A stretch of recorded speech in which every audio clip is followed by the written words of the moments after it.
welcome to another episode of We're Not Wizards. My name's Richard. I will be your host for this morning, or this evening, or this afternoon, or whenever you happen to listen, because after all, it is your podcast. Now, joining me today, it's potentially the last show of the year, so we've decided to end on a bang.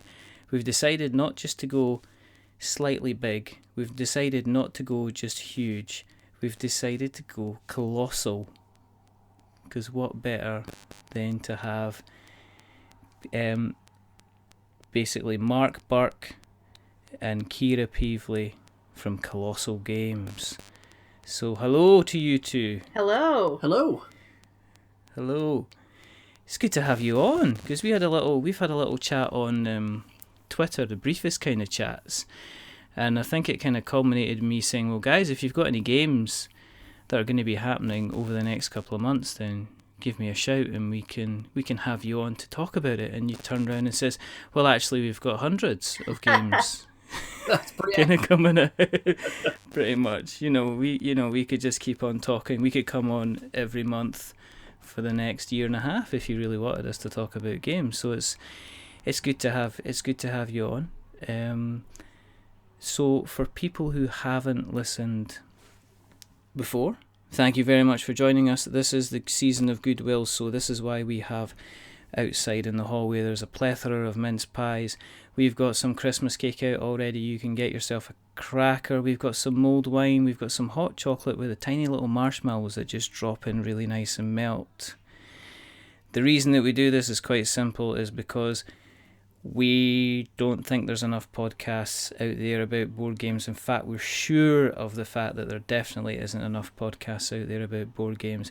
And the other reason that we do this is because I'm a nosy person and I like to speak to people that I don't know to kind of help with my nosiness and find out all these fascinating facts, which is why we have got Kira and we've got Mark on today, who've got, as I said, we've already said they've got a very, very busy schedule. So do you want to start off? I'm interested to find out how you both got into the hobby. What your history was with the pressed and printed kind of trees. So Kira, do you want to tell us a little bit about your background? Sure. It's a funny story. I worked for an agency, a digital marketing agency, and one of the guys, the CFO actually, he was involved with Travis Chance, who's our current president and founder of Kolossal. He was involved with his previous company, Action Phase Games, and he came one day and said, "Hey, I've got some friends working on a Kickstarter. It's got a comic book theme. I think you'd be really into it. And they could use some help with marketing. You interested?" And so that's what really brought me into the hobby and into the world of working on board games with Travis Chance and all the amazing people that he works with over the years. And from there, I just helped as a contractor and fell in love with the hobby and kept going with it. And then when he started Kolossal, I couldn't help but jump on board that ship because it's going to be a lot of fun. So I just really enjoy what we're doing and really enjoy games. I like all games. So the more I can be around them, I'm a happy girl. From being kind of in a situation of being outside the hobby and stepping in, and I always use this analogy, it's kind of almost like Willy Wonka's chocolate factory, the Gene Wilder version, the original and best, when they open up the door into kind of like the chocolate room with all the garden and something. It's like opening up the big door, and it's kind of introducing people to kind of like the more unusual, I guess, kind of closed off kind of board game kind of hobby. Is kind of you're kind of exposed to kind of all these different kind of wonders that you never really know kind of existed unless somebody kind of took you by the hand and kind of shown you. I mean, was there any is that what you found? I mean, is that what you saw? Were you aware of all the different types of games that were kind of going on before you kind of got involved in the industry? I think I had an inkling. It, I'm a video gamer as well, and so I dabbled enough that I was crossing paths enough that I knew that there were things out there beyond the basics, Mm-hmm. if you will. But the more, yeah, it was very much, your analogy is great, because then you open the door and you find all these, just, there's a game for everything. And Yeah. I went to a holiday gathering with my family last night, and brought a few games to play with the younger kids and the family and Yeah. everything. And I was showing my sister, and she's like, I've never heard of any of these. I'm like, yeah, you gotta get outside of the big box stores and go find a hobby shop. There's a lot of things out there for you and the kids to play you don't even know about. I know. Just What did so much good stuff what out there. what did you take with you then? What have you? uh, Please tell me. Please tell me you had King Domino. oh no, not last night. No, too little. I was wanted to kind of ease in with something uh, from a glance that the kids would jump on. So I grabbed my copy of Bees from Action Phase Games, Indie Boards and Yeah. Cards. That Okay. was just a lot of goofy fun. I took, let's see, what else did I take last night? Now that I'm thinking about it, I'm having a hard time remembering. It's got you. See, No, this I is the took thing. This is. Kokoro, because that's Oh all yeah. little Okay. kids. So I wanted to have a couple of. I don't have really little kid games, but I figured those two would be easy enough. They could, like, a parent could help. And Yeah. Kokoro, the little Avenue game, another Action Phase Games, Indie Boards and Card game. Just easy ones to play with the little kids. Have you amassed a reasonable size collection? I mean, Oh my what I gosh. normally hear is kind of like cupboards end up taking over from kind of like basically from clothing space.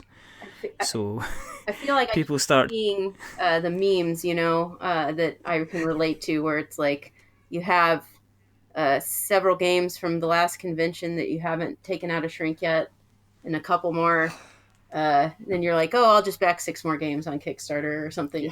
Have It's like have you never reached that? ending. Have you reached that point? Have you reached that point already? I mean, Oh that's yeah, pretty. That's pretty I'm a few impressive. years I in mean, now at least. So yeah, but I've got a lot I haven't touched, unfortunately. Uh, Working on putting together some challenges for my friends and I, so that we can dive into more of them. what have you got that you're particularly kind of wanting to get the shrink wrap off, or at Ooh. the moment, or are you kind of like, oh, I want to keep this one nice for when I really want It's kind to of funny wear it. combination of both. But right now, my big two, I would say, are well, oh, geez. Now that I think about that, I'm like thinking there's It's four. actually three. So, It's like the Spanish Inquisition. well, There's three games I really. No, there's five. yeah, I still haven't broken to Tiny Epic Quest yet, which is high on my list, and the expansion for Tiny Epic Galaxies. Those are both high on my list. And then I'm a big Tiny Epic fan. But then I've also got Near and Far and Photosynthesis. I'd really Oh, like to get out on the tail, yeah. especially Photosynthesis, because it's just so I've pretty heard, yeah, stuff. I've heard some amazing things about photosynthesis, just in case of kind of like from a visual perspective, how absolutely kind of fantastic as a game it looks. And it's one of these things that you can look at the game and just having a glance at it and seeing people playing a couple of moves, you can kind of very quickly and very easily kind of get the game. Mm-hmm. It looks Um, wonderful. I mean, that's what attracted me to it. It's got a really, I was really impressed with the game box itself when it showed up. It's just, just a very attractive looking game. Probably 90% of the reason that I was after it. Heard that it's not as friendly as it looks, which was another yeah. bonus. I thought that seemed really fun. And so yeah, I'd say those are my big four. So has the Christmas list kind of changed from, you know, I don't know what to get me, because this is what I find. It's like I'm in my 40s now, and it used to be a case of, well, I don't know, get me some. I don't know, I maybe could use a socks, or I could do another work shirt, or maybe a tie. I don't know. The frying pan kind of maybe needs replaced, so you could always get me that. And I always like car mats. Car mats are good. And now it's kind of like people come up to and say, "What do you want for Christmas?" It's like, I have a list that will probably last me for about 5 or 6 Christmases. Do you want the list with the expansions? Do you want the list without the expansions? Do you want the list of accessories that I want? Do you want the list of stuff I can only get from the States? Do you want the list of stuff that I can only get from Germany? How far do you want me to go? So it's kind of like opened up so you have to be kind of more and more selective. What about yourself, Kira? I mean, have you now got like a Christmas wish list, even though you've got a pile of games you've not played yet? Are you still kind of like, well, that Charterstone looks quite good? Oh yeah. Speaking of, yeah, actually, yes. It's funny. My husband and I, yes, between the two of us, it's more around games and stuff like that. But the rest of the family, we get a little kind of overwhelmed by it all, and so instead, it's more like, okay, we need furniture to store all the games, so we'd like to upgrade our current shelving system to maybe some IKEA furniture. So gift cards for IKEA would be great. That I remember that was a big conversation this year. Was it's time to upgrade some of our shelving. Are you considering Kallaxing then? Yes, Is that where you are? We have a combination, like in the room that Mark and I are in right now. Actually, is my home office, and it's all Billy shelves. So it's kind of taking the place of some of the game storage for right now until we get the Kallax. But yeah, that's the idea, is to get a nice big one and just get that out of the way and get the games, the good standard game organizer in the house. Would you say that's correct, Mark, looking at the shelving? Is it in a poor state of affairs that needs an upgrade? I wouldn't say it's a poor state of affairs, but I mean, it's definitely, when you're looking at the Kallax shelf, I mean, it's would certainly be an upgrade. But what I'm looking at is a combination of board games and a nice book collection of like some nice standard novels, Stephen King and Asimov and those kinds of things. So, well, I had to get all these bookshelves, and they're IKEA too. These Billy bookshelves, which they're wonderful. They do good for game storage as well. But I have inherited my dad's sci-fi book club collection. All right. And I just have all these. I mean, just unbelievable amount of books, and I can't. I was out of place for them, so I was like, I'll get these Billy bookshelves, and so they take up almost every wall of this room, and then the Kallax is going to go in our gaming area, which is also our kitchen. So it's going to go out there because we realize we don't want to have to walk away for the games all the time. We want it to be where we play. It's going to turn into like an episode of DIY Rescue or something like that. Right? Probably. But remember, what you can do is you have things like a Kindle. So if you want to put those books and protect them and put them well into storage, you can still read these books if you need to through the Kindle device instead, if you really want to. And obviously, the horrific benefit of that would also be technically that it would give you more space to get some more board games in there. Exactly. Yes, absolutely. Yeah, that'll be the next step, I think. We're going to go electronic. It's like, what are you going to do? It's like, we've got 1,000 books. We've got this instead. We can put them all in there, and then we can keep everything kind of nice and pressed, which is all good. Yeah. Moving on to yourself, Mr. Burke. Yes. I've been gaming for quite a while. I did, Magic back in high school, back when it was playing for fun and not as pay to win as it's become these days. I haven't quite a long time, but fell out of it when kids and families and all that started happening, and then I got back into more traditional board gaming. The guy I work with invited me to a game night, and the first modern board game that got thrown on the table that night was Spectre Ops, which was incredibly eye-opening. At that point, I was exposed to, everybody's exposed to the typical, Monopoly and Clue and Yahtzee and stuff you play with Grandma. And so, I had that idea. And I knew there were some games out there, but I never, played any of them. So sitting down and playing Spectre Ops for the first time was really eye-opening. That's mind-blowing, because that is a game and a half where you... Yeah. It's like, where do I put my pieces? Yeah, exactly. And then they followed it up with Formula Day. The very next game we played was Formula Day. So excellent. I saw, a couple ends of the spectrum in one night, and it's been a slippery slope ever since then. I mean, I'm I've got the eager pledge finger, if you will, on Kickstarter. You going through your 12 steps? Yeah, it probably going to take about 16 steps for me. Uh, I'm to the point now where I do ask for games, for gifts, and it's become here's my wish list here's my BGG wish list link. Just dig through that because my family's just they're a lot of them are non-gamers. I could say Charterstone to them, and they're not going to know what it is. So here it is on the list. Just click this, and you can buy it from Amazon or the local store and pick it up from there. So they're gonna be like, Mark. Yeah, I thought you were gonna be like a community manager. I didn't realize you wanted to be an architect as well. It's like, no, that's not a Charterstone. That's not what kind of Charterstone needs.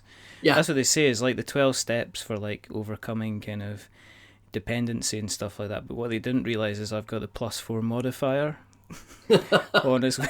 I love it on as well, so I'm fine, kind of thing. I love it. Not got. I'm outgrowing the shelves that I have, which is sad because I actually just got a 4x4 Calyx added to the house like a month ago, and it was full as soon as it was built.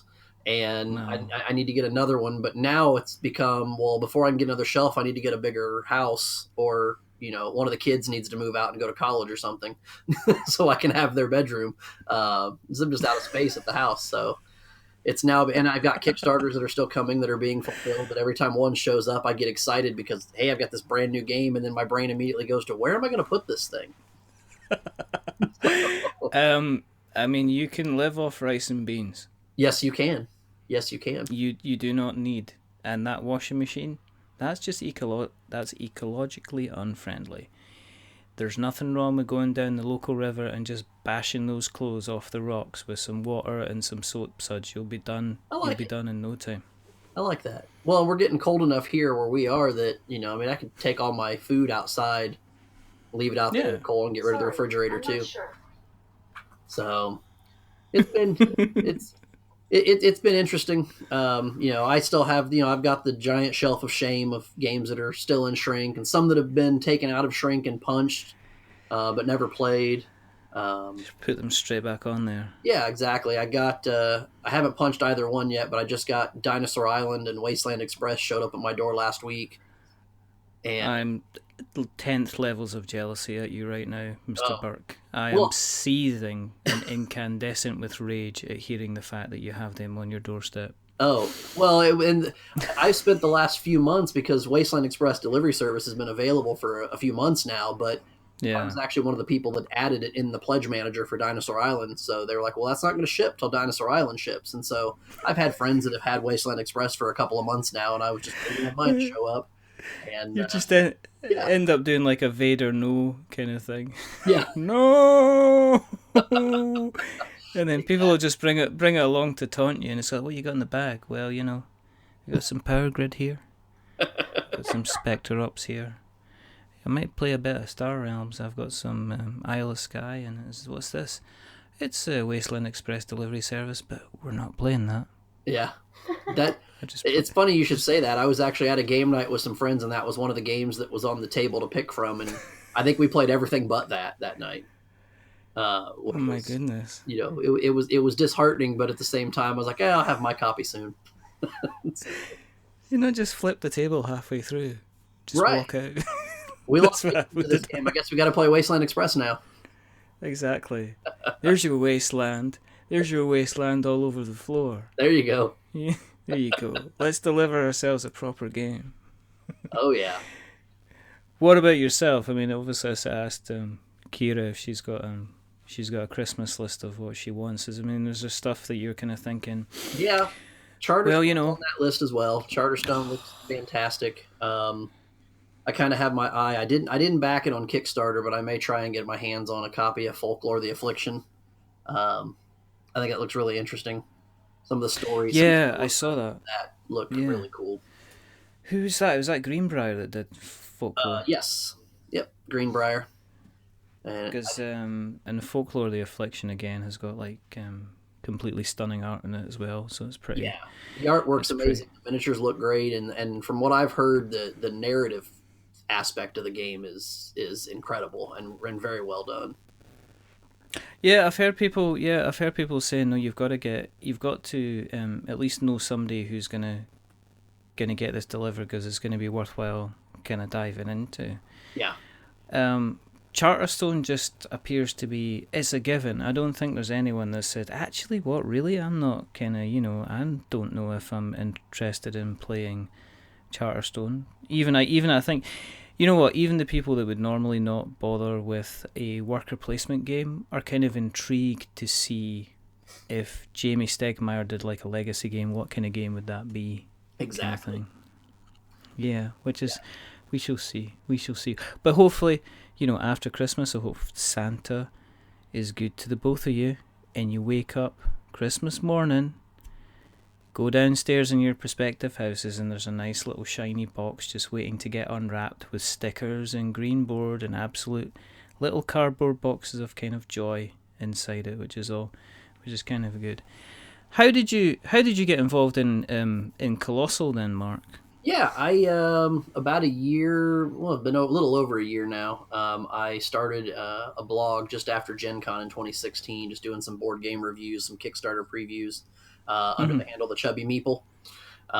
That spawned into a YouTube channel that I started doing some video reviews about October of that year. And then in January of 2017, I started contributing to the Dice Tower, doing some reviews there and contributing to some of the shows there, like their Best of the Month and the Favorite Game Friday that they do. And I ended up going to Origins this year on a press pass for that blog and met Travis there. I've lived down the street from Travis for quite a while, but it took both of us going to Columbus, Ohio to actually sit down and game together. And that's where he actually made the Kolossal Games announcement, was there at Origins back in June. And sat down, played some games with him and some of the other game designers that were there floating around. So played some games with like John Gilmore and Christopher Chang and Christopher Chung, a lot of guys like that. Ian Moss was there. We played a lot of games. In fact, one of the prototypes that he had with him was one of the games we're getting ready to publish, or that we are publishing, Kami-sama.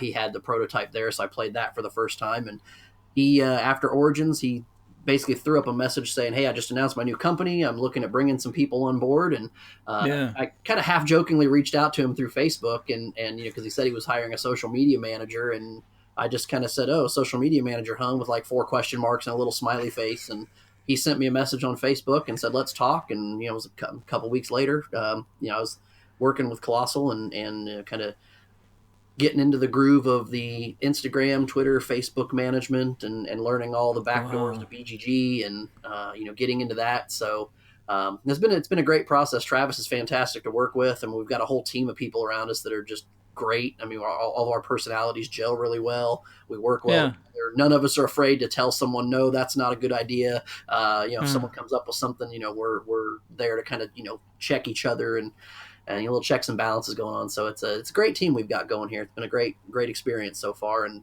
looking forward to 2018 as that's getting ready to roll in for us. Was it scary to actually think, well, at the time, because I am a content creator, but did you think at the time when you're creating the content, it's like, yeah, working in the industry would be nice, and then if it happens, that would kind of be nice. But were you when Travis went, yeah, come on, let's talk, were you kind of like, oh, okay, this is kind of going on a serious ledge now? Yeah, it was definitely something in my mind doing the content creation. I enjoy doing it. I still continue to do it when I've got the time to shoot a video here or there. I'm not doing anything terribly in depth like I did before, but it was one of those situations, and I don't think the shock was more of a oh, this is serious. It was more of a this could be the opportunity, this could be the chance to get in and get into the industry that I basically was already spending all of my time and energy in anyway. It felt like a natural fit, and especially with Travis. I mean, our personalities are they're pretty synced up in terms of our sense of humor and our rapport with one another. I think it's just a perfect fit and a good way to get into the industry. Cool. With Kolossal, how long's Kolossal been live for now? Because it doesn't sound like it's been horrifically a long time. No, Travis made the announcement in June at Origins here 2017. and we've since been signing games and doing development work on the first couple of titles.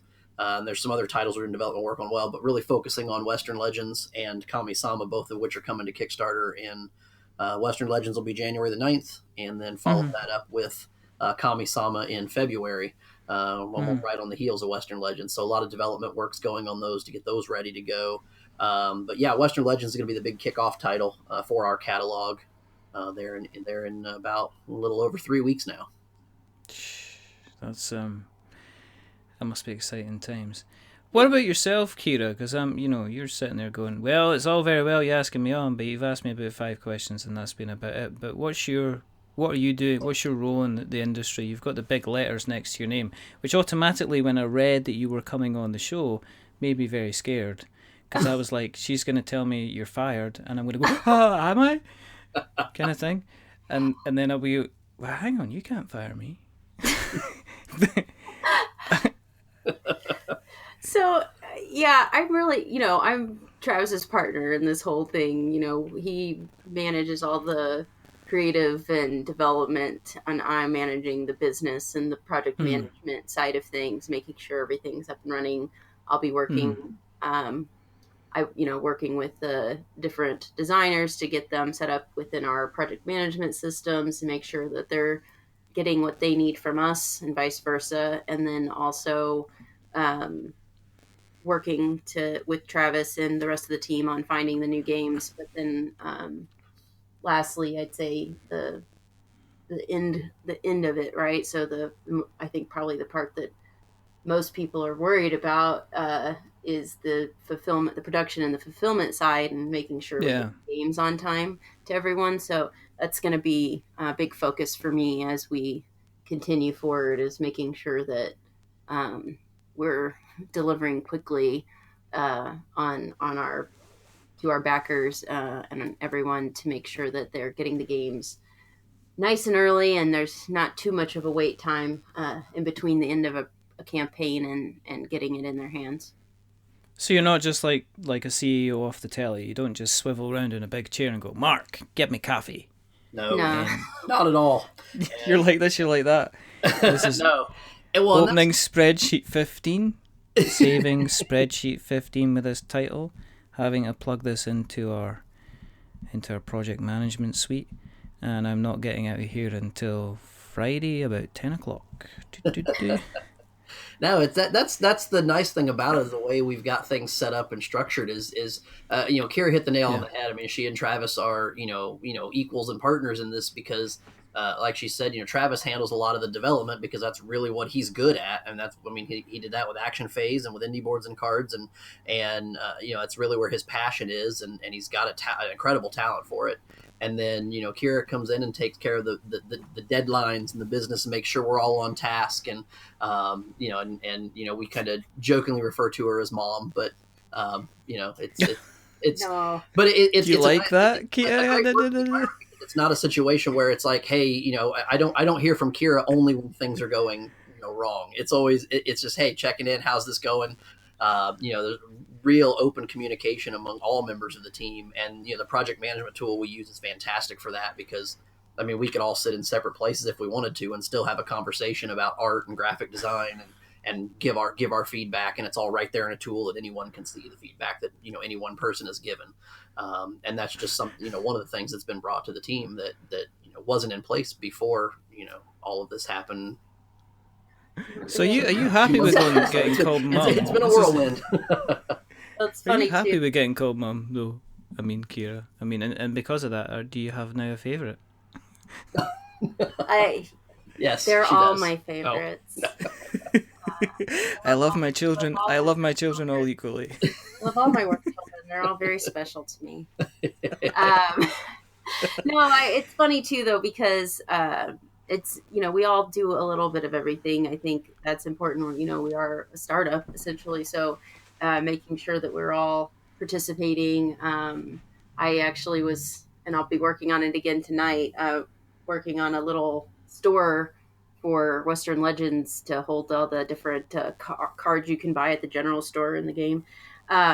So I've been waiting for my chipboard to show up. Obviously, it's the holiday season, so the Amazon stuff didn't get here till really late last night, so I didn't get a chance to work on it last night like I thought I would. But tonight I'll be breaking out my Cricut machine and my thicker chipboard and giving it another go to see if we can come up with something to hold all the cards sturdily and make it a little bit nicer table presentation. So yeah, it's just, everybody is just kind of like, oh yeah, I'll take a stab at that. Why not? Yeah. Yep. And I know my evening's going to consist of filming, at least doing some test shots for the how to play video for the Kickstarter page for Western Legends. That'll be my evening. So equipment's already set up. I'm just, getting ready to throw the game on the table this evening. So it's really strange because I'm speaking to these two people from the States about their board game company. So I don't know, that's my evening kind of sorted. That's true. I mean, it's an all hands on deck kind of scenario. I don't know. I think in terms of startup, it's like, well, it's usually that kind of business. But there must be, unless you're involved in other creative industries, it must be strange to go from, like you're saying, Kira, looking at a spreadsheet or looking at a project management software 1 minute and then deciding, actually, I'm going to sit down with some, with a hole punch and some scissors and some card and, some imagination and see what we can kind of put together. Does it help kind of relax you? I mean, do you find putting on the kind of the creative gloves and getting kind of practically involved, does that help you kind of switch off at the end of the day if you've been crunching numbers all day? Yeah, I would say so. It's it just depends. I get I'm goofy this way, I guess, but I get a lot of energy out of doing some of the stuff that I do during the day and working with these different folks to see if there's a future of us working together. I really find that energizing. But it is cool to sit down and go, all right, well, what do I do here? And the thing is that I don't do any of it by myself. So the graphic designer for Western Legends, his name is Brian Lee. We call him Blee affectionately. And I showed him this really... Please tell me you call him Mark. I do. Yes. Yeah. I don't get any fun nicknames like Brian has. Just call him Mark. He actually was the graphic designer for Heroes Wanted, the first game for Action Phase Games too. So okay. I like working with Brian. He's great. But I sent him this picture of this horrible thing that I built to hold the cards, and it was functional. It did the trick, and he got the idea of what I was looking to do, and then I attempted to recreate it in Illustrator and laughed at myself quite a bit and sent it to him. And I said, what do you think? Does this make sense to you? And he sent me back this file. He said, here, put this in your Cricut machine and it'll cut it for you. And I said, what? Great. Thank you. And he amazingly took my concept and then gave me something I could work with that was a lot better. And then now I'm just, refining it from there. So it's, it is nice. It's nice to be able to unwind and do something a little different. It's nice to be able to rely on such amazing people that are around us to help too, and not feel like you're just kind of stuck on a project by yourself. And, then on top of it, we have the different partners that we work with, our investors and Arnaud from Matago, Surf and Meeple, he has a big involvement on production input and making sure that we're thinking through all the things we need to be thinking through when we're putting something like this together. How's it going to fit in the box if somebody wants to assemble it and keep it assembled, things like that. So things I wouldn't have necessarily thought of on my own.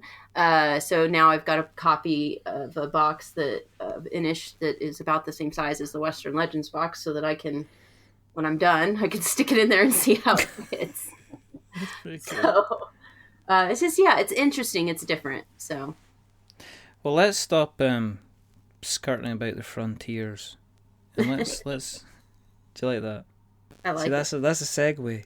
That's a masterful segue. Do you like that? I just straight in there, ma'am, right in there.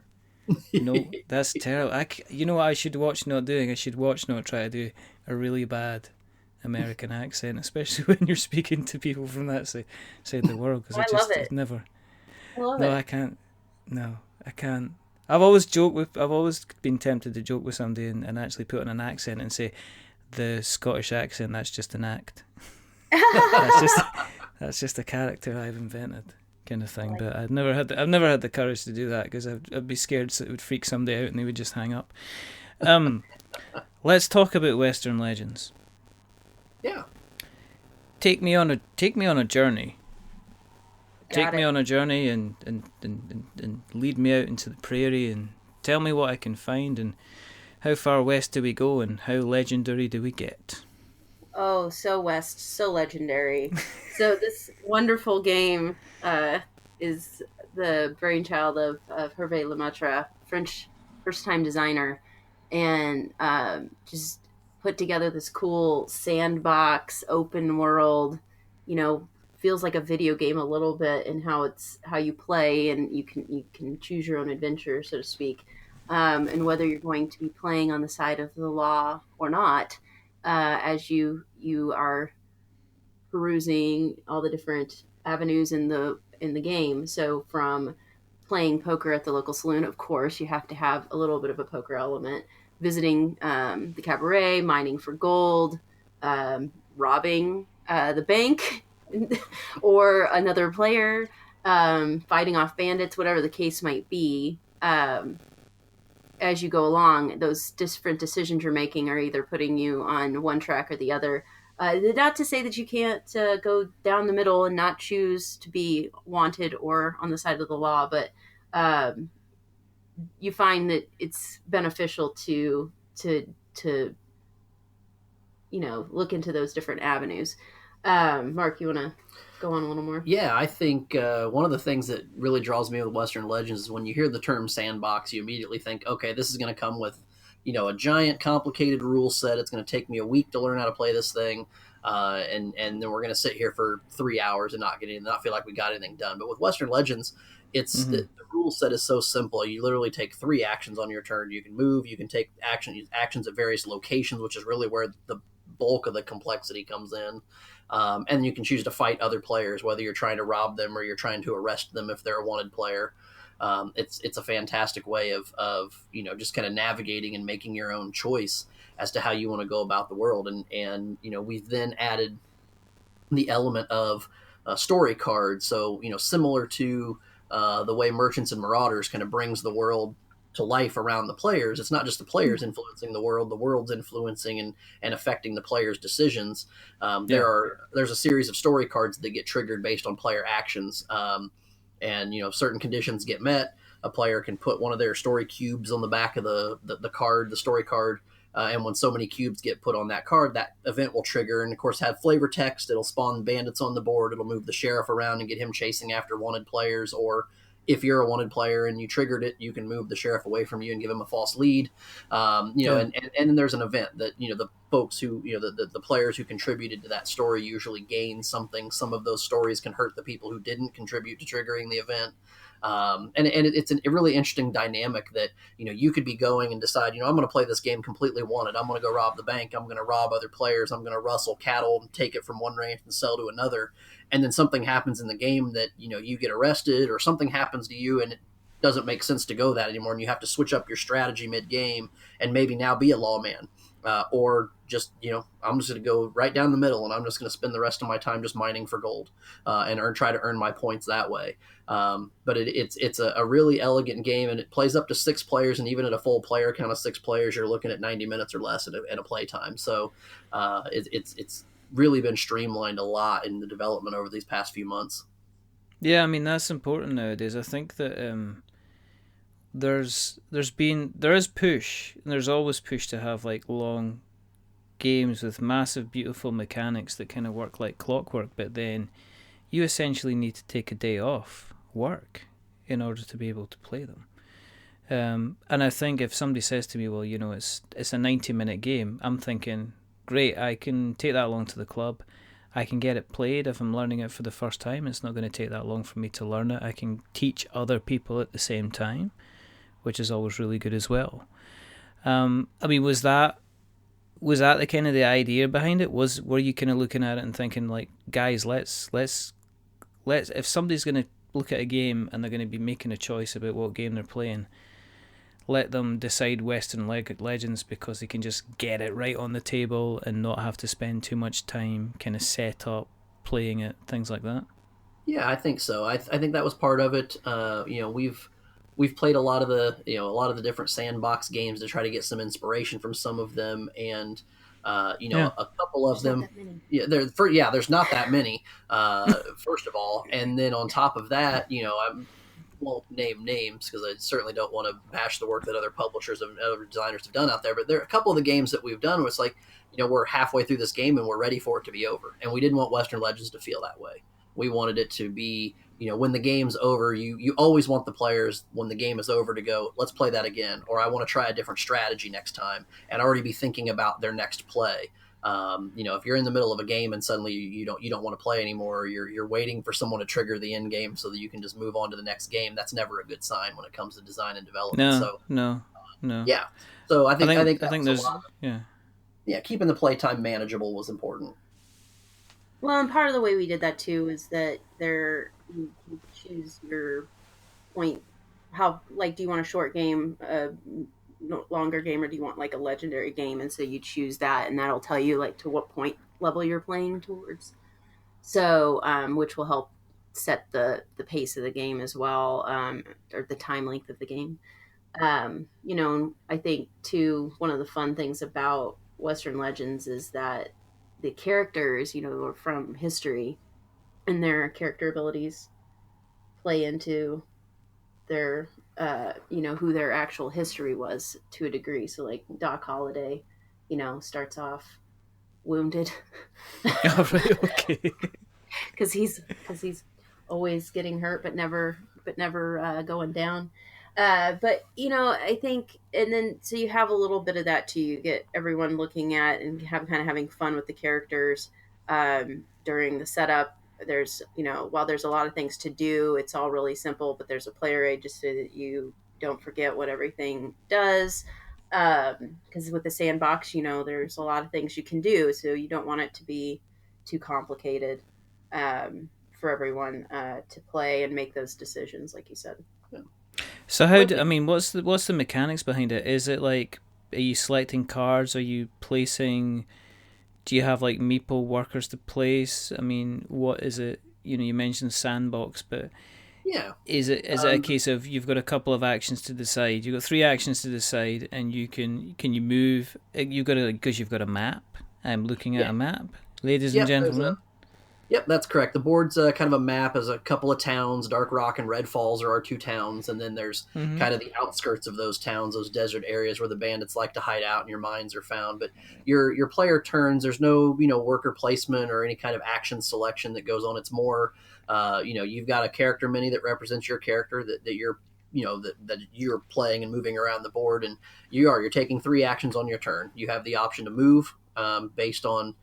Do I have I bought a horse yet? If I haven't bought a horse, I can move 2 spaces on the board for a single move action, and I can use all 3 of my actions to move, 6 spaces if I want to. You have different locations across the board where you're able to take location actions. Each location, so like the general stores where you go to buy items and mounts and weapons. You can go to the bank and you can deposit the gold nuggets that you've mined, or you can choose to rob the bank when you're there if you want to become a wanted player. You have the ability to go to the saloon and play some poker and earn not only cash from playing poker, but also earning those legendary points that you need to win the game, because the idea is to be the most legendary player or the legendary person in the Wild West, and kind of build up. It's up to you how you're going to build up that legendary status. And then the other option you have is to fight other players. And when you fight someone, you're just basically declaring whether you're robbing them, whether you're arresting them. If they're a wanted player and you're not wanted, you can arrest them. Or you're straight dueling them for victory points. I just want to earn some legendary points just by shooting you. And so, and it's literally when the combat mechanics are very easy. It is, you have a hand of poker cards, standard 52 deck of cards for playing poker, but then those cards also have actions on them. The cards can be played for their actions. And then when you're doing battle, you're doing your combat. It's literally just a high card draw And then there are different cards that you can also play and different weapons you can have that then mitigate those cards. So you can, you could have a particular gun that, reduces your opponent's card by a value of 1. So, they may play a queen and think they got you, and, you play a queen, but your gun bumps their queen down to a jack and you win. So it's straight high cards. There's no complex fight mechanics to it. We wanted to keep that straightforward and simple as well. And it lets the players also plan out, does it make sense for me to go over and shoot this other player based on what's in my hand? Because you're not just, I'm going to attack and then based on the die roll, determine who wins the battle. It's more, what do I have in my hand? How many cards do they have in their hand? And what are the chances that they've got something better than what I have? So there's a little bit of strategy to it as well. Please tell me that you have written into the rules that in order to do the gunplay battle, that both players have to stand up, face each other, and take their cards, hold their cards at the side of their hip, and then you both have to go draw. It's funny you should say that. Please tell me that is... But when we were playing last week with some friends, and everybody would get their cards selected, and they would have them, and they would yell "draw" before they would flip them over, and that was funny. You have to actually say that. Whenever we talk about the fights, I always put my hand at the side, like I'm getting ready to draw my gun at high noon. You have to. It feels right, doesn't it?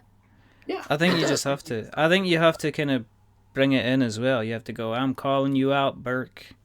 Yeah. Lily-livered." I like it. Yeah. You lily-livered, lazy, work-shy fop that you are. You get your butt out of here, and I'm gonna make sure you're going 6 feet under. There you go. And then you just stand in front of each other, and then what happens is that you could get a bonus. Whoever pulls first. Oh, that's a card. You have a draw bonus. Oh, you have to put that in. That's my contribution to your game. You have a card in the deck that's a draw bonus, and you have the option to play the draw bonus, and you have the option to be the quickest hand in the West. And then what happens is you stand up and face somebody, and then you do the draw thing, and whoever draws first, you get like a +1 on your attack. You writing that down? Your right hand on your hip, and before they draw, you throw sand in their face with your left hand. Yeah, you could do that. Anything like that at all. You could do anything like that as well. You have to put that in. You don't have to put it in. It's your game. Come on. But on the back of that, in terms of Hervey's involvement in the continuing development of the game, has he given you the game and you guys are developing it, or is he still very much involved in the designing, developing aspect of it? Both. So right. Definitely put it in Travis's hands. Travis and AJ, our other developer, and they go through and do the play testing. But there's a communication with Hervé. Hervé is doing his own play testing as well. We're communicating those ideas and changes and suggestions back and forth and testing again. We're really done with development at this point. It's just minor adjustments as we go here because we want to make sure that it was ready for sending off some of the copies and stuff for the Kickstarter launch. But it's been a really interesting process, and working with, and especially since our time zones are a little different, but he's so quick to respond. He has really great feedback and ideas. It's not just the development of the game that he has input on either. We work closely with him to make sure that the look and the feel of the game, the design of the game itself, the graphic design is all what he was hoping for as well. So, and he's been really good about giving us feedback. If he likes something, doesn't like something, we discuss it. We figure out what makes the most sense for the final product, and then we go from there. It's really cool. We definitely want to stay involved with the designer of the game, make sure that they get to have input throughout the process. Yeah, that's one of the. I'm asking. The reason I'm asking is because we in the latest episode that we just released, which was with Paul Grogan from Gaming Rules, that came up about when a designer, at what stage does a designer hand over a game. You get some designers that when they sign up with a publisher, they're effectively saying, okay, you guys, here's everything that I have. If you want to go ahead and kind of make with it what you will, and then come back to me with any changes or feedback that you want to make. And then you get other ones where the designer basically is almost joining the kind of like the development team and is working the 9 to 5 alongside them, kind of still very much involved in the kind of the project. So it's kind of interesting. It's interesting to me in terms of just how the entire process works, how it's still, the development and the design of the game can still be a very, very kind of fluid process. In terms of the kind of the game itself, what made you guys decide to go down the kind of the Kickstarter route? Was there any particular reason? I mean, obviously the money is always a good one, but was there any reason that made you decide, well, Kickstarter is the way to kind of look at going forward with this? Well, when Travis founded the company, the premise was that Kickstarter is a great marketing platform, and the kind of games that he liked to work on are the kind of games that do really well on Kickstarter, and they're the kind of games where the backers are really involved in building out the content for the game. So our philosophy is very much that our stretch goals are building a free expansion for backers. That there's never any content that's not available, but the benefit of being a backer is that the content that you're helping add to the game is yours for free, and so and is part of the package. And so that's a big part of it, is that these are big games, they're colossal games, right? And want to make sure that that the content, that everybody feels that they're getting a lot of content in the game that is valuable to the game, and that they have a say in that content as well. So I think that's a big part of Kickstarter. I know that we will have some games that may not find their way onto Kickstarter. They may go direct to publish, but right now our big focus is with Kickstarter. We think it's a great marketing platform, and that the community there, they're the type of people that we like to work with in making our games amazing.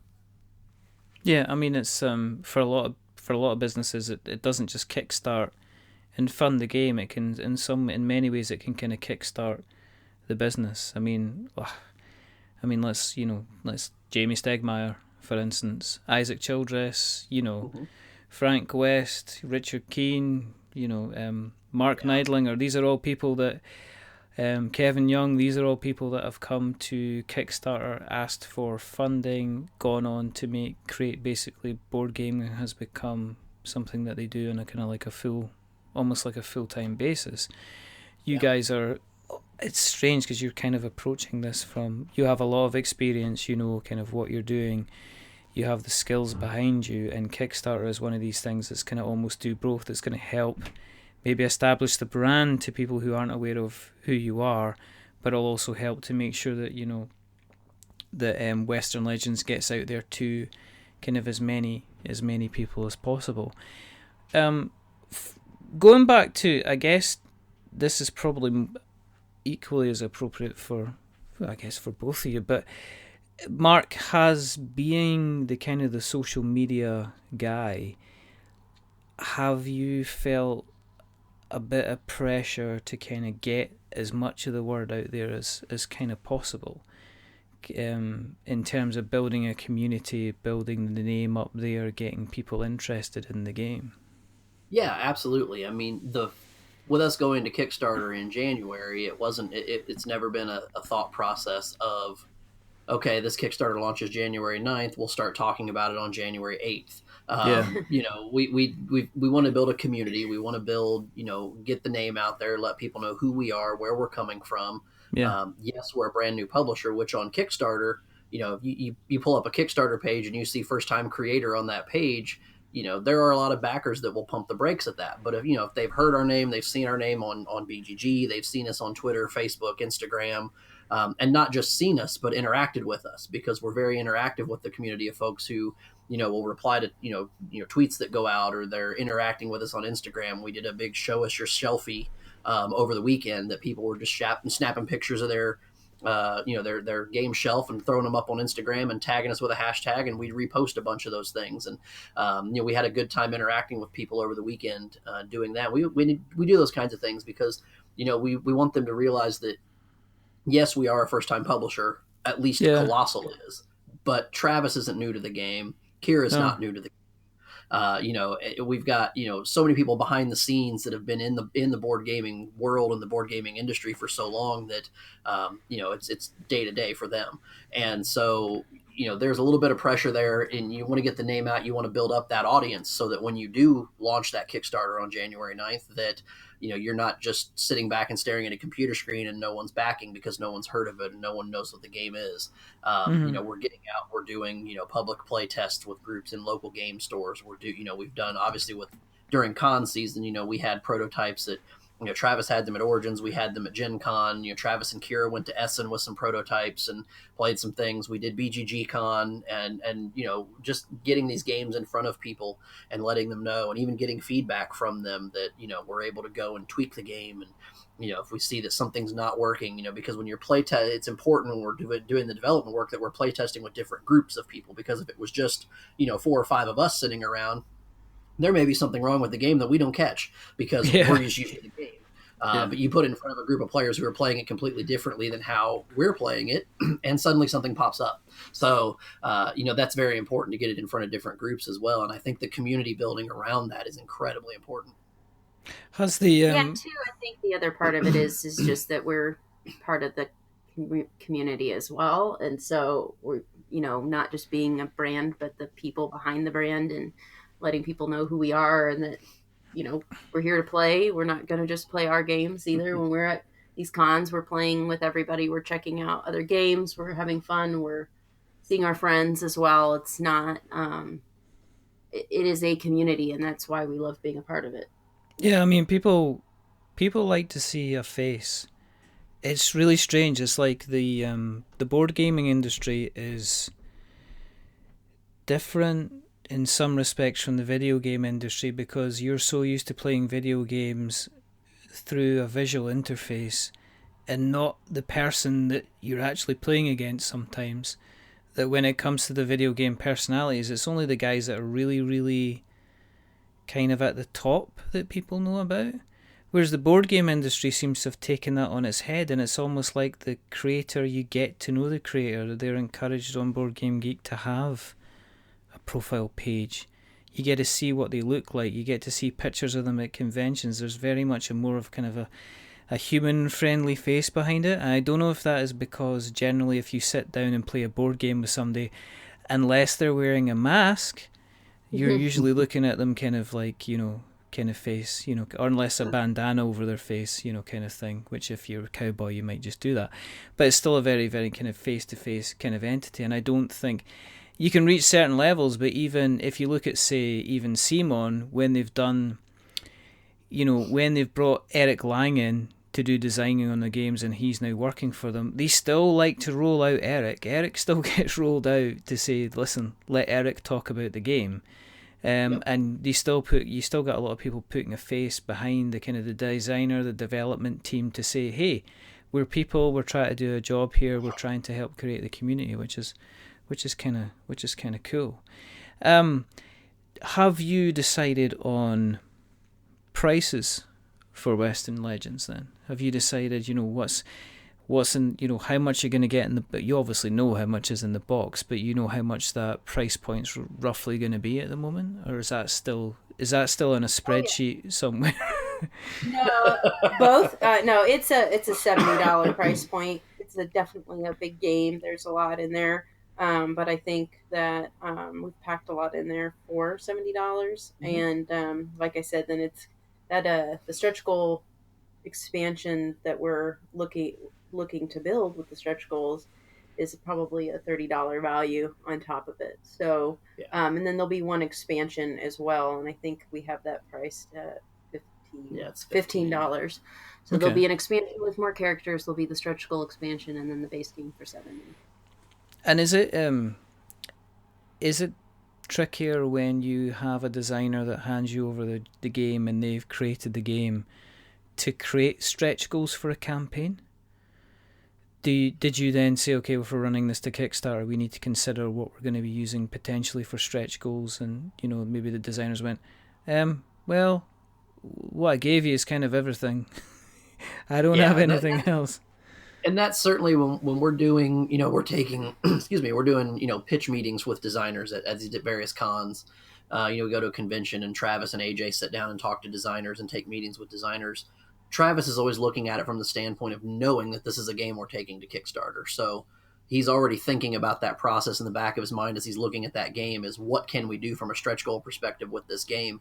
And I know I've seen him talk to designers and go, yeah, I like what this is doing. I like what you're going with, but I don't really see this doing well on Kickstarter because it's not stretch goal material, or maybe it's just something that the Kickstarter crowd is going to overlook. Because he does have that experience with Action Phase. I mean, Action Phase did everything through Kickstarter, so he knows what will work on there, what doesn't work, and he can tell designers this works in the context of it being a game, but because we're taking things to Kickstarter, it may not be right for us. Or I've seen him give feedback and say, if we are able to tweak it this way and make some changes in this fact, we might be able to do something with it and go that route. So he always, even from that first meeting he takes with a designer, he's already thinking Kickstarter because that's really, where we want to go. We want to have that direct relationship with the community and with the consumer themselves. Okay. I mean, going west is always a good idea. I mean, typically if you're heading in the opposite direction, it appears that you also have something for those people as well. Because the other game that you got coming out is going to be Kami-sama. Correct. And that's February. So obviously I'm aware that we have taken up an awful lot of your time as it is, but do you want to, have you got enough time to tell us a little bit about Kami-sama? Yeah, absolutely. Kami-sama is just a really, amazing little game. AJ Lambeth, who is the designer of the game, Travis found him through this game and then hired him to be a developer with him for Kolossal. So he's a part of our team as well. He had spent some time in Japan, fell in love with the culture and everything there, and designed this game based on, from some of his experiences there. And you can see just the attention to detail throughout the game. It's got a couple of different cool mechanics. One being area control. You're placing shrines to gain favor with the villagers in each of the respective villages in the game of Kami-sama, therefore. And the different kami are spirits, Japanese spirits, and they're very asymmetrical in their abilities, but the way they place their shrines is different for each of them. And the whole point is to get patterns going, to have the most various different ways that you can gain points. There's a little set collection, little drafting. What else do you want to say about that? Yeah, it's I would definitely say it's a lighter weight game in terms of learning. Yeah, Gateway Plus is a good way of putting it. I think, it's more entry level. And one of the unique things about the way the gameplay works with it is it's a round board. It's a circular board, and the board's divided into 4 quadrants. 4-player game, and every player, when you're sitting at the table, when it's your turn, you're taking your actions primarily in the village that is in the quadrant of the board that's facing you. So You're taking your actions there, and your player, your kami, may have some abilities because, again, they're all asymmetrical. They can all add a shrine or remove a shrine, but then from that point forward, everything else is completely different between the characters that you're able to play as, and these kami, these various spirits. And so you may have some abilities that let you play play into a different village, or they let you affect any village, but it's going to cost you some action cube, some of your action points to do that. But you literally will play, every player takes their turn, and then the board rotates a quarter turn. So now you're affecting what the person to your right was just doing, and what your village is now being affected by the player to your left. And so now cool. They're popping your shrines out of there and putting theirs in there and replacing it. And the first, you play through 3 rounds, and the first round of the game is very much laid back, just kind of spreading the shrines out because the board state obviously starts empty, but between rounds those shrines stay in place. So when you get to rounds 2 and 3, in order to do the things you need to do, you really have to start kicking your opponents out of places. So it gets really cutthroat, and very much has a take that aspect that if you just watched how it plays in the first round, and you don't watch rounds 2 and 3, you have a completely different perspective on how the game plays, because when you get to rounds 2 and 3, it becomes very much a take that game, and is way more confrontational than it appears at first glance. But it's an excellent little game. Like, it's 4 players. You can play it probably 45 minutes to an hour. And it's a 2 to 4 player. Yeah. You have a 2-player element for Yep. both Western Legends and Kami-sama. So, with an AI built in. So, it's so beautiful too. The artwork is being done by Gonk Studios. I failed to mention this earlier, but the artwork for Western Legends is being done by Roland McDonald, who is just absolutely wonderful. So we're just really grateful for having really great illustrators and really great designers to work with and make these amazing games. When AJ approached you with Kami-sama, did he already have the artwork done, or was he just approaching you with the idea? No. No, he had it was a typical prototype of this idea. He had a basic vibe that he wanted to get across with the graphic design that he had put on there, which was good and gave us a path to go forward with. But no, we definitely we're still working on it now, kind of refining the look and the feel of the game to make sure that it looks the way he wants it to, and is making sure that it's also respectful to all the different elements of Shintoism that kind of live throughout the game. Yeah, AJ's love of the culture really shines in the design of the game, and he works very closely with the illustrator and the graphic designers to make sure that we're being respectful of the culture itself, and not just hey, here's a fun thing we want to go do. We're very, very respectful of culture, and I mean, we've seen pieces of art that have come from the illustrator or even from the graphic designer where AJ will say, well, it looks great, but that rope wouldn't be that color. Or that tablet that he's holding wouldn't be that color, wouldn't be made of that material, or he's so ingrained in that, and making sure that it is true to the Shinto culture and the Shinto beliefs, that we're making sure that we're being highly respectful of that. No, I think that's important. I did see a YouTube video, and I don't know if you've seen it, where about the and it was quite a popular game where the video was basically them sitting down and they were playing with some people from Japan, and the person from Japan went ahead and translated the characters' names and said, why are you calling this person clumsy lazy foot or something like that, when they were meant to be the best kind of warrior. So I think it's one of these things. It's like if you're making a game which surrounds a particular culture or a particular point in history, and it's probably the same for Western Legends, you have to be kind of culturally aware of what was actually happening in the landscape at that time, just to make sure that you're not. It's more not making an idiot yourself. Yep. That's correct. Okay. There is going to be. Yeah, I would say specifically with Western Legends, it's not only. I mean, you hear old Wild West, and you think Wyatt Earp and Doc Holliday and Billy the Kid, and yes, those characters are in the game, but they're the Wild West wasn't just a bunch of old white dudes running around. There were people of color, there were women, there were Native Americans, there were Hispanic that are featured in the game as well. Characters people may not have heard of, people like Bass Reeves or Stagecoach Mary, that were actual legitimate historical figures of that time that, maybe people don't know because Val Kilmer didn't play them in a movie.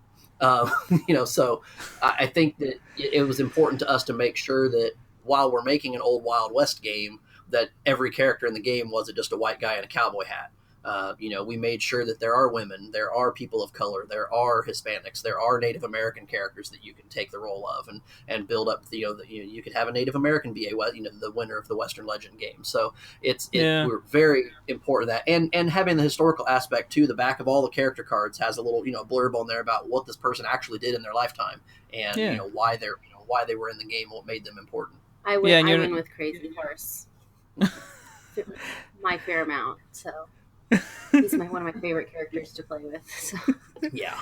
And you're not just ticking the box for inclusivity as well. I mean, it's like, this is a factual thing. It's like, these people existed, therefore we're involving them in the game. So it's kind of like, it's kind of important to have and sometimes to have a kind of reflection. Kami-sama is February. So, yes. I mean, have you got prices for that? Is I take it that's going to be... Is that going to be a touch? That's going to be a touch under the $70 if it's a lighter game. Yeah. Or have you not got details for that? That one's sitting at $50. Okay. It'll have a stretch goal expansion as well. As we mentioned, that's part of our way of doing the campaigns, and then it'll also have a small expansion, $15 expansion as well. So more content, and then for both of those, and the expansion. Stretch goal expansion, I believe, is valued around $30 as well. Yeah. So the stretch goal expansion, that's just an extra expansion that you get for them reaching the stretch goal. You're not doing and we've unlocked an expansion that you can buy for $30. It's kind of like you're getting this $30 extra of value. Yeah. Right. Yeah. For our backers, these are the stretch goals that have been unlocked, and we're basically including those with your pledge in a box, in another expansion box. And the idea behind that is, those stretch goals that the backers have unlocked that they're getting for free with their base pledge are going to be available in retail, and folks can go out and buy that expansion for their, they buy base game of Kami-sama for $50, and they want to go get this expansion. It's going to cost them probably $30 to get it retail after the Kickstarter. So all the backers are getting that at no cost. And then there's the smaller expansion that, is going to be in that around that $15 price range that, you'll be able to add right there during the Kickstarter process as well, and have some extra content available in addition to the stretch goals. So yeah, it's not a situation where this has been unlocked. Now you can go into your pledge manager and add it for another $30. Yeah, that kind of I would stay away from stuff like that. Not but not the way we like it. So it's not the way we do it. No, I mean, those are the Kickstarter campaigns that play on my acquisition disorder. I get in on the base level, and then they're like, hey, we've unlocked this add-on with all these great characters. I'm like, well, I want all those great characters. And so then suddenly a $100 pledge, by the time I'm done with the pledge manager, is a $400 game now. Oh no. And it's like, what just happened? So, I have to step away from the mic on this situation, because otherwise I'm going to end up on Santa's naughty list. By what I might say. No, I mean, they both sound kind of really interesting, and it's the way you guys are approaching kind of like Kolossal as a whole is you seem to be doing it kind of like right, planning it out, pushing forward for kind of success. And what we'll do is we will make sure that we'll put any links that you give us in the show notes, so that we can kind of have notes to show. If people want to find you guys on the internet, what's the easiest place to find you guys? Yeah, we have our website, kolossalgames.com, and that is Kolossal with a K. So I think K for Kickstarter, kolossalgames.com. We are on Twitter, Facebook, and Instagram. All three of those are Kolossal Games, all one word, so no underscores or hyphens or anything like that. So we're very easy to find out there. And then, of course, we're on BGG as well. You can just do a publisher search on there for Kolossal Games and see all of the, not only Western Legends and Kami-sama and those pages that are out there, but the other games that we've already added to BGG, because we know they're coming in our catalog in 2018, 2019. 2020 in some cases. Omen? Is it there's Omen? There's a lot coming down Consumption. the pipe. Yeah, your news seems to be, we've signed this game, we signed this game, we signed this game. Yeah. You're like a basketball team at the end of season or something like that. You got so many kind of signings going on. I have one more question to ask you, and this is going to require a little bit of thought, because I think everything up until now has been very easy. Okay. And it's going to be Christmas. Right. It's going to be Christmas themed as well. Okay. All right. So, you have ended up in the North Pole. Not only in the North Pole, but somehow you have ended up outside the home of Mr. Claus himself. Okay. Now he greets you with open arms and big cuddles, and you get like lovely warm cups of cocoa, and he covers you in furs to keep you nice and warm. And he says that because both of you have been very, very good all year, you can go into his toy emporium and the board game section.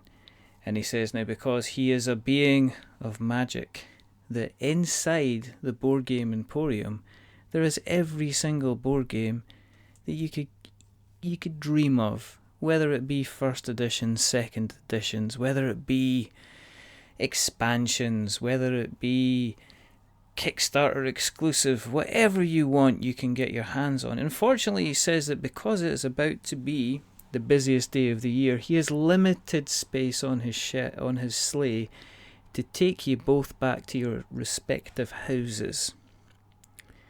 So what he says is that you're allowed to take 3 board games each.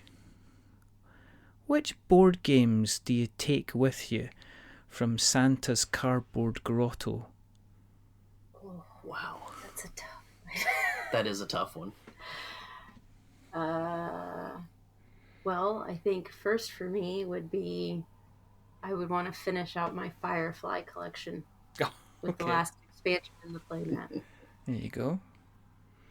Mark? Yeah, I would probably, for my first game, would probably go the nostalgia route, and I'd want to get my hands on Hero Quest. I played that a lot with my brothers when we were kids.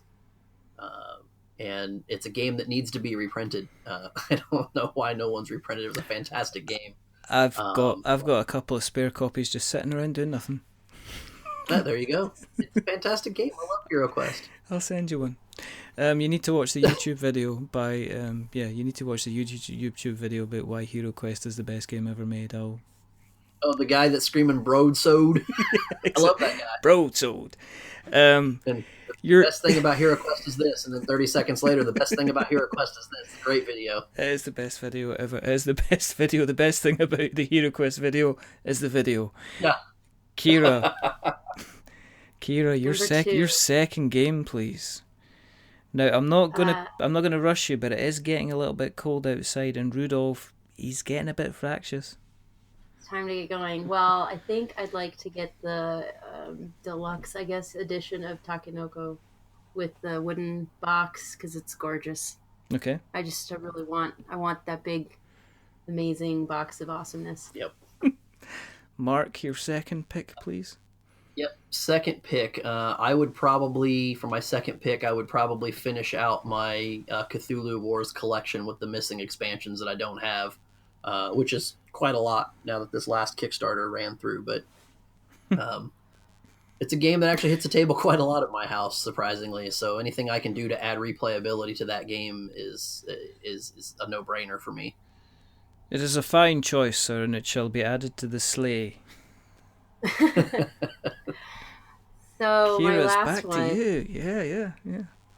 Wondering if this one will count or not. But a couple of years ago, BGG Con was Mad Max themed, and they had a crokinole board that had the logo for the event on it. It was just really cool looking. It was. I kept walking by going, I'm going to own that. I don't know how I will get my hands on that. So if that's sitting he's got a special version of that in he's got an entire section on promos. Yes. I want that crokinole board. Well, there you go, you can have that. And finally, sir, Mr. Burke. Yes. If you would care furnish us with your last choice of this evening. Yeah, I would probably. It's a much bigger game than. In fact, I've never played it. I've seen it played a couple times. It looks fantastic.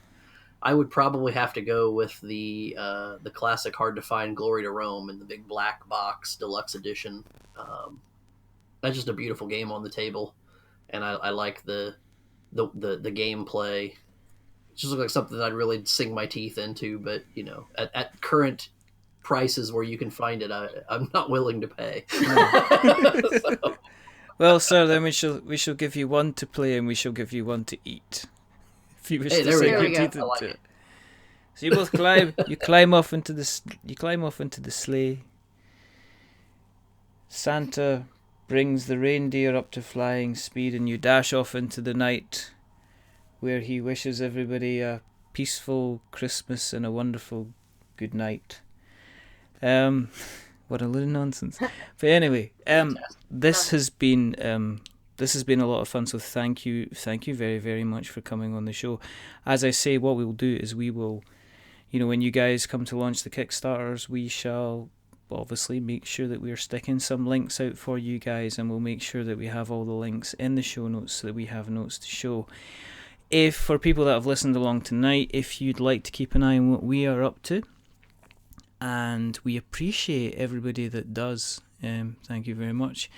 You can find us on Twitter at We're Not Wizards, like Mark did. You can find us on Facebook, which is We're Not Wizards. You can find us on Instagram, which is also We're Not Wizards. You can find us on YouTube, because our lovely podcast host Podbean automatically put all of our podcasts onto YouTube. If you want to find it the normal way, if you go to youtube.com/c/We're Not Wizards Tabletop Podcast, you will find us there. We're on all the normal podcast catchers. You've got your Stitcher, you've got your Acast, you've got your Spreaker, you've got TuneIn Radio, apparently we're on there. We're on Podknife and all these wonderful other places.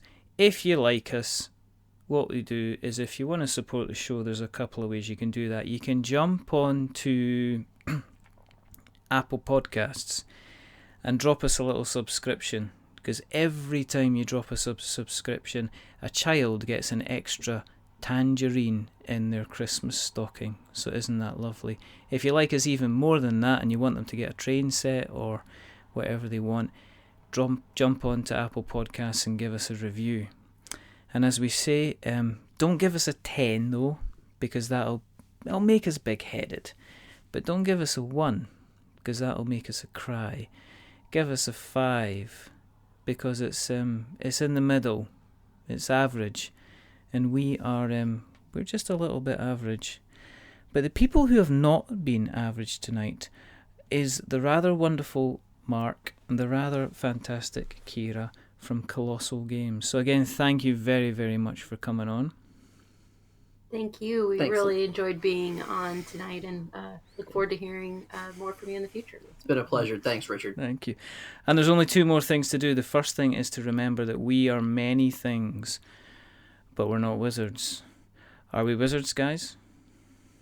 No, not at all. Not at all. We are in the frontier, forging forward, maybe either upholding the law or robbing banks, or scraping a living to survive and waiting for somebody to meet us in the street and shout at us, draw, so we can turn round and throw our guns at them. Or we're in the east, sorting out our temples. We're at the same, keeping an eye on those who are potentially going to be taking over ours when we switch that board round that 90 degrees. And the second thing to do is to say goodbye. So it's a goodbye from Mark and Kira. Say goodbye. Goodbye. Goodbye. And it's a goodbye from me. Remember, stay safe, roll 6s. Have yourselves a very, very Merry Christmas. This has been a rather very fast-paced 2017, and we have lots more coming up already for 2018. For all our listeners, thank you very, very much indeed, and we shall speak to you soon. But until the next time, goodbye.